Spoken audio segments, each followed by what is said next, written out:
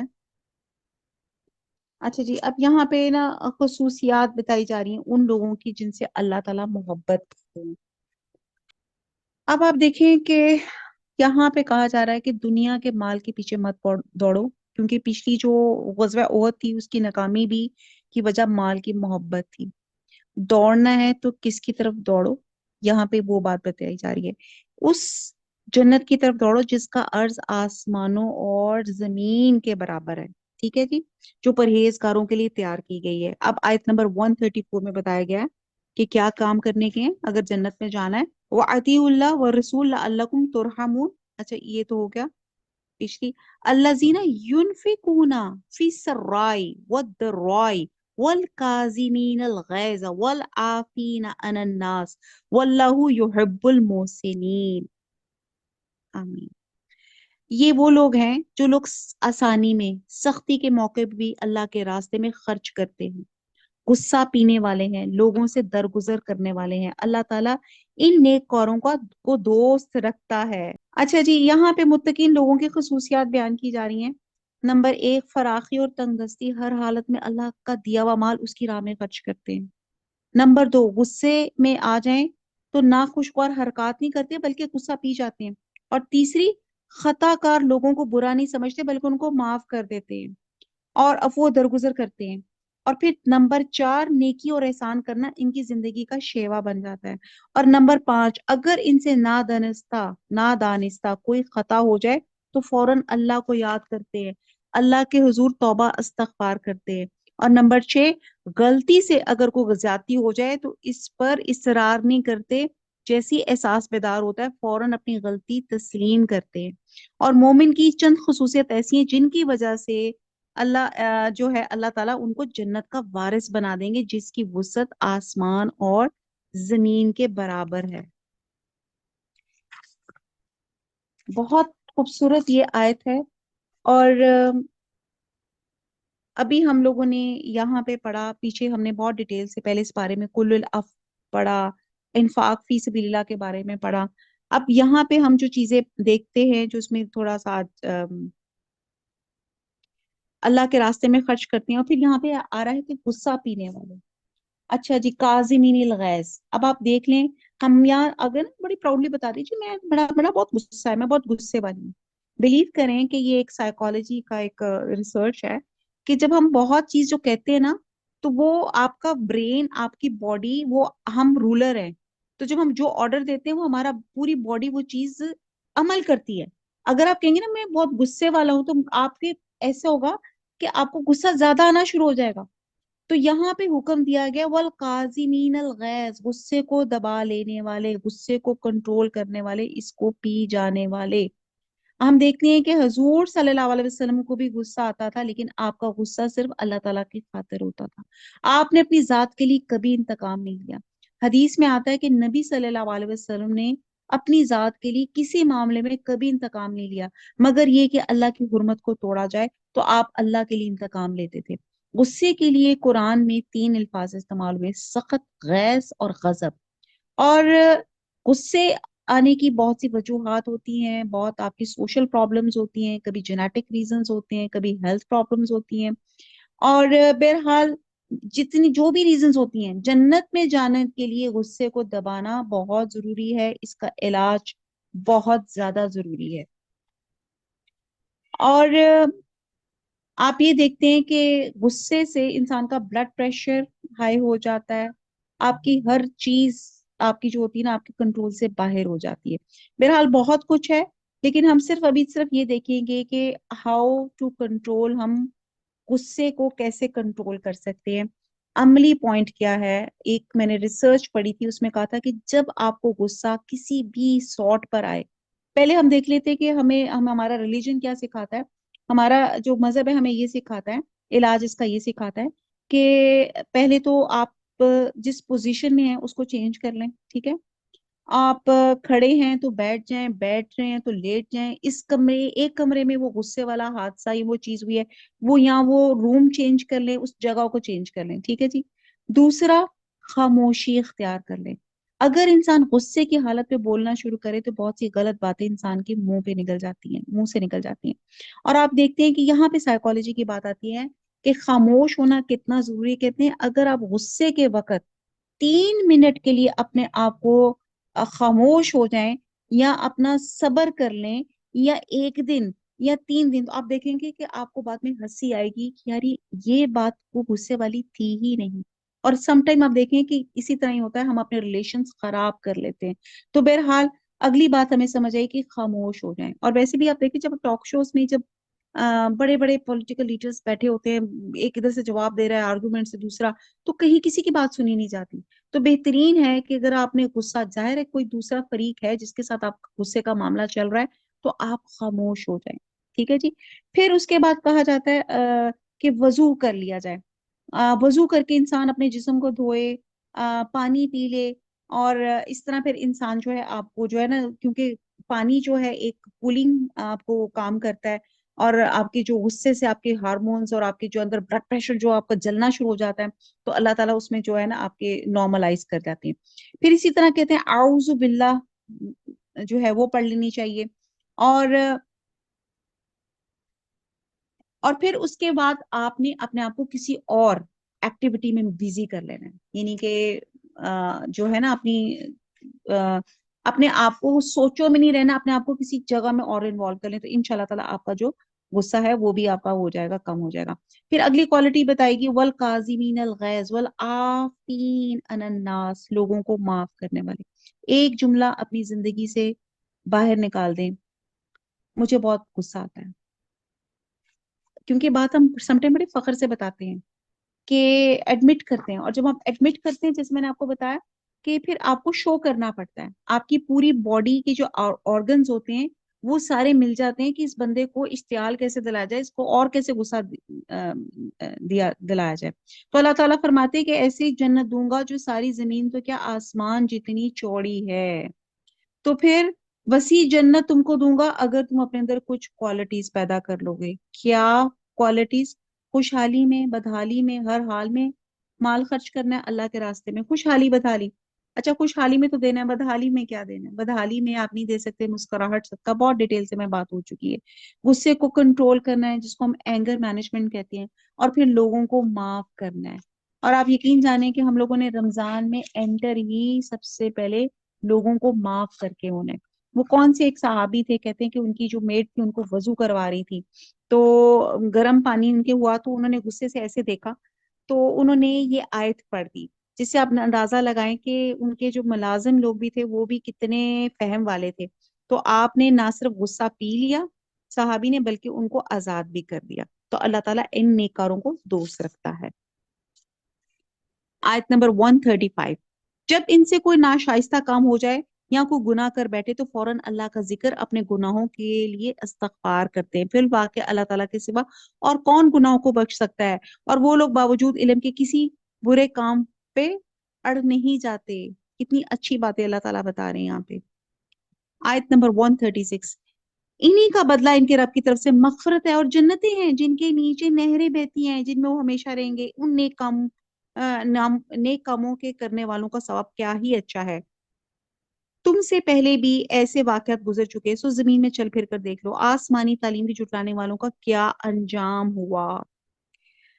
غزوہ جنگ میں مسلمانوں کا لشکر 700 افراد پہ مشتمل تھا، جس میں 50 تیر اندازوں کا دستہ تھا. اور اللہ تعالیٰ نے جب اپنی مدد کی تو اللہ تعالیٰ نے اتنے کم لوگوں کے باوجود بھی اللہ تعالیٰ نے مسلمانوں کو فتح یاب کروایا. ٹھیک ہے جی. تو یہاں پہ آگے اللہ تعالیٰ فرماتے ہیں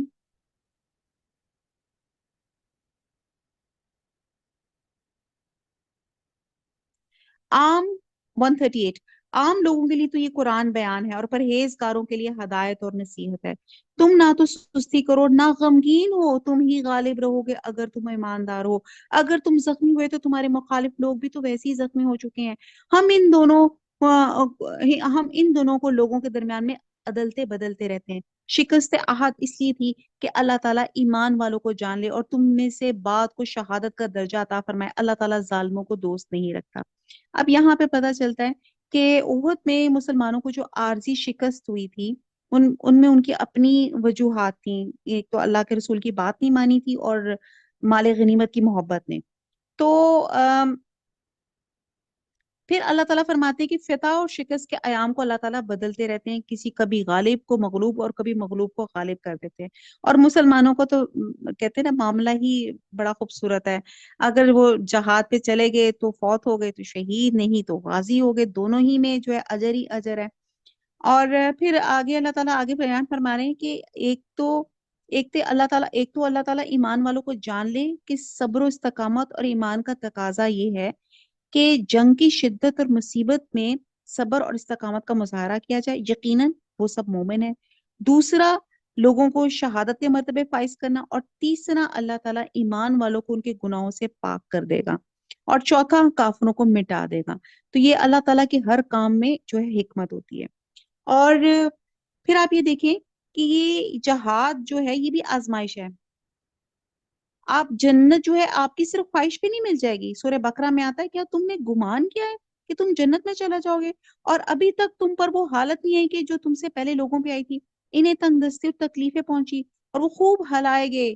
اور مزید فرمایا گیا سورہ عنکبوت آیت نمبر 2 میں، کیا لوگ گمان کرتے ہیں کہ انہیں صرف یہ کہنے پہ چھوڑ دیا جائے گا ہم ایمان لائے اور ان کی آزمائش نہ ہو. تو یاد رکھیں جو زندگی میں جو بھی چھوٹی بڑی آزمائشیں ہوتی ہیں اللہ تعالیٰ اپنے بندے کو ہلاتا ہے. اور جس کو کہتے ہیں نا سونے کی طرح جلا کے کندن بنانا، کہ اب اللہ تعالیٰ اپنے ایمان والوں کو نکھارتا رہتا ہے کہ میرے ایمان والے کون سے ہیں. آیت نمبر 141. یہ وجہ یہ تھی کہ اللہ تعالیٰ ایمان والوں کو بالکل الگ کر دے اور کافروں کو مٹا دے.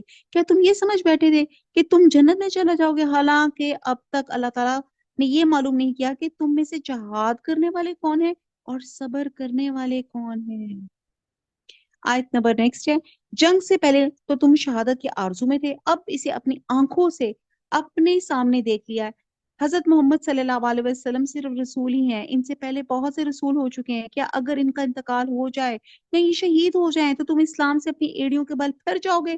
اور جو کوئی پھر جائے اپنی ایڑیوں پر تو ہرگز اللہ تعالیٰ کا کچھ نہ بگاڑے گا. ان قریب اللہ تعالیٰ شکر گزاروں کو نیک بدلہ دے گا. اب یہ بڑا ایک یہاں پہ واقعہ ہے کہ غزوہ احد میں شکست کے اسباب میں آ، ایک وجہ یہ بھی تھی جہاں پہ امیر اطاعت نہیں تھی، اللہ کے رسول کی بات نہیں مانی تھی، مال غنیمت کی محبت بھی تھی. ایک بات یہ بھی تھی کہ حضور صلی اللہ علیہ وسلم کی ان کی شہادت کی خبر اڑا دی گئی تھی، جس سے مسلمانوں کے مورال ڈاؤن ہو گئے تھے. جس پر یہ آیت نازل ہوئی تھی کہ نبی کا کافروں کے ہاتھوں قتل ہو جانا یا اس پر موت کا وارد ہو جانا کوئی نئی بات نہیں ہے. پچھلے انبیاء بھی قتل ہوئے اور موت سے ہمکنار ہوئے، اور اگر بالفرض آپ اسے دوچار بھی ہو جائیں تو مسلمانوں کو کہا جا رہا ہے تم کیا دین سے پھر جاؤ گے؟ اور نبی صلی اللہ علیہ وسلم کی ثانیہ وفات کے وقت جب حضرت عمر رضی اللہ تعالیٰ عنہ شدت جذبات میں وفات نبی کا انکار کر رہے تھے تو حضرت ابو بکر صدیق نے نہایت حکمت سے کام لیتے ہوئے منبر رسول کے پاس کھڑے ہو کر کے پہلو میں کھڑے ہو کر انہی آیات کی تلاوت کی تھی، جس سے حضرت عمر بھی متاثر ہوئے تھے اور انہیں پتہ چلا تھا، انہیں یوں لگا کہ یہ آیات ابھی اتری ہے. یعنی کہ جب ان کو حضرت عمر کو حضور صلی اللہ علیہ وسلم کی شہادت کی جو افواہ اڑی تھی، جب حضور صلی اللہ علیہ وسلم کی جب ایگزیکٹلی ان کی جب رحلت ہوئی تھی، وصال ہوا تھا، تو حضرت عمر اتنے غصے والے تھے انہوں نے اپنی تلوار نکالی تھی کہ کون جو کہے گا حضور صلی اللہ علیہ وسلم اس دنیا میں نہیں، میں اس کی تلوار سے اس کا سر اڑا دوں گا. جس پہ حضرت ابو بکر نے بہت حکمت سے یہ آیت سنا کر ان کو بتایا تھا کہ یہ واقعہ یہ جو ہے واقعہ ہو چکا ہے، حضور صلی اللہ علیہ وسلم اب دنیا میں نہیں ہے. اور کہنے کا مقصد یہ تھا کہ حضور صلی اللہ علیہ وسلم جیسے اب واقع ہی نہیں ہے، تو کیا ہم لوگ اللہ اور اس کا دین چھوڑ دیں گے؟ اللہ تعالیٰ ہم سب کو ثابت قدم رکھے اسلام کے اوپر، اور مرتے وقت کلمہ نصیب فرمائے، لا الہ الا اللہ محمد الرسول اللہ۔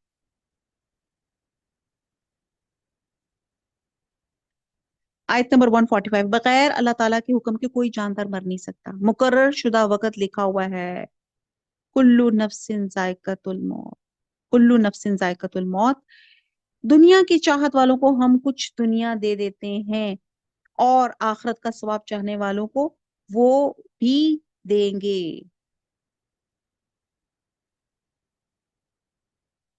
اور احسان ماننے والوں کو ہم بہت جلد نیک بدلہ دیں گے۔ بہت سے نبیوں کہ ہم رکاب ہو کر بہت سے اللہ والے جہاد کر چکے، انہیں بھی اللہ کی راہ میں تکلیفیں پہنچی، لیکن نہ تو انہوں نے ہمت ہاری، فما وہنو، نہ سست رہے، ضعفو ومستکانو، اور نہ دبے، اللہ صبر کرنے والوں کو ہی چاہتا ہے۔